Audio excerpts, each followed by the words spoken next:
લોકશાહીમાં પોલીસની એક મોટો રોલ છે લોકોના માટે કામ કરવાનો અને લોકોના દુઃખ ઓછા કરી શકીએ એ એક પોલીસનો ગોલ હોઈ શકે.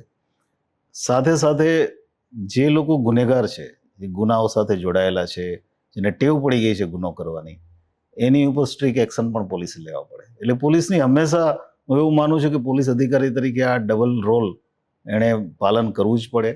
90% 95% લોકો સારા છે, લો અબાઇડિંગ છે, એ લોકોને એ રીતે ટ્રીટમેન્ટ આપવી પડે, એમને રિસ્પેક્ટ આપવો પડે, એમની પ્રાઇવેસીને રિસ્પેક્ટ આપવો પડે. અને જે બાકીના ક્રિમિનલ એલિમેન્ટ છે 5%, એની સામે કડક એક્શન પણ લેવા પડે. એને તમે સામે ખુરશી પર બેસાડીને ચા પાણી પાવતો એ ક્યારેય સુધરવાના નથી. સાચી વાત છે. એટલે અમે આ ફિલોસોફીમાં માનીએ છીએ ને પોલીસે પણ આ જ રીતે કામ કરવું પડશે.